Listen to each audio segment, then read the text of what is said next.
এই মহিলাটি যখন রাতে ঘুমিয়ে পড়ে, এক অশুভ আত্মা মহিলাটির সাথে শারীরিক সম্পর্ক করে। সকালে ঘুম থেকে উঠে মহিলা এমন কিছু অনুভব করে যা সে এর আগে আর কখনোই পায়নি। মহিলা ভেবে বসেন এটি একটি মধুর স্বপ্ন, কিন্তু তিনি জানতেন না যে এক অশুভ হাত তার মুখে আলতোভাবে স্পর্শ করছে। ঠিক তখনই কাজ শেষে বাড়ি ফেরা স্বামী দরজা খুলে ঘরে প্রবেশ করে, কিন্তু স্বামীকে দেখে তার মুখে আনন্দের বদলে হতাশা ফুটে ওঠে। তাদের বিয়ে হয়েছে বহু বছর, তবুও 7 মাস ধরে তারা একসঙ্গে ঘুমায়নি। স্বামীর মধ্যে কোনো অপরাধ বোধ ছিল না, বরং তিনি বিছানায় শুয়ে গভীর ঘুমে তলিয়ে গেলেন। অন্যদিকে মহিলা নিজের কষ্ট চেপে রেখে পরদিন কাজে চলে গেলেন। প্রতিদিন হাজার হাজার পণ্যের তথ্য সামলাতে সামলাতে তিনি ক্লান্ত হয়ে পড়েছিলেন। এর ওপর ছিল এক সহকর্মী যে প্রায়ই মানুষকে ভয় দেখিয়ে মজা পেত। সহকর্মী বুঝতে পারল আলীর মন ভালো নেই।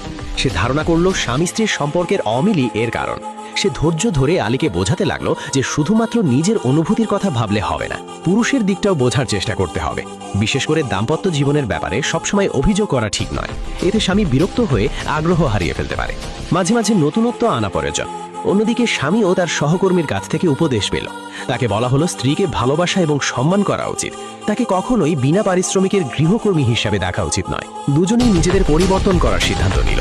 আলী একটি আকর্ষণীয় রাতের পোশাক পরল, এরপর নিজেকে সুন্দরভাবে সাজালো। স্বামী বাড়ি ফেরার পর সে নিজেই তার কাছে এগিয়ে গেল। স্ত্রীকে এত সুন্দর দেখে স্বামী আর নিজেকে সংযত রাখতে পারল না। কিন্তু ঠিক সেই সময় আবারও অশুভ শক্তির আবির্ভাব ঘটল। আলী চোখ খুলে দেখল সে এক ভয়ঙ্কর অন্ধকার প্রাসাদে অবস্থান করছে। তার পেটে একটি অশুভ আত্মা রেখে যাওয়া সাদা ফুলের চিহ্ন রয়েছে। ভয়ে সে দৌড়ে পালানোর চেষ্টা করল, কিন্তু এক রহস্যময় ব্যক্তি তার পথ আটকে দিল। হঠাৎ তার শ্বাস নিতে কষ্ট হতে লাগলো, আর ঠিক পরের মুহূর্তেই সে বিছানা থেকে চমকে জেগে উঠল। সে বুঝতে পারল আবারও একটি দুঃস্বপ্ন দেখেছে, কিন্তু ঘুরে তাকাতে স্বপ্নে দেখা সেই সাদা ফুলের চিহ্ন দেখতে পেল। সে সঙ্গে সঙ্গে আতঙ্কিত হয়ে পড়ল। গত রাতে আসলে কি ঘটেছিল? এদিকে স্বামী আগের ভুলের ক্ষতিপূরণ করতে নিজ হাতে সকালের নাস্তা প্রস্তুত করল। মনে হচ্ছিল তাদের সম্পর্ক আবার স্বাভাবিক হয়ে উঠছে, কিন্তু তাদের এই সুখী সম্পর্ক অশুভ আত্মাটিকে ভীষণভাবে ক্রুদ্ধ করে তুলল। কাজ করার সময় আলী আবার সেই অশুভ সন্তানের ফুল দেখতে পেল। সে ফুলটিকে স্পর্শ করার জন্য হাত বাড়াতেই মুহূর্তের মধ্যে কেউ সেটি সরিয়ে নিল, কিন্তু সামনে তাকিয়ে কাউকেই দেখতে পেল না। ঠিক তখনই একজন সাদা পোশাক পরা মানুষ নীরবে তার সামনে উপস্থিত হলো।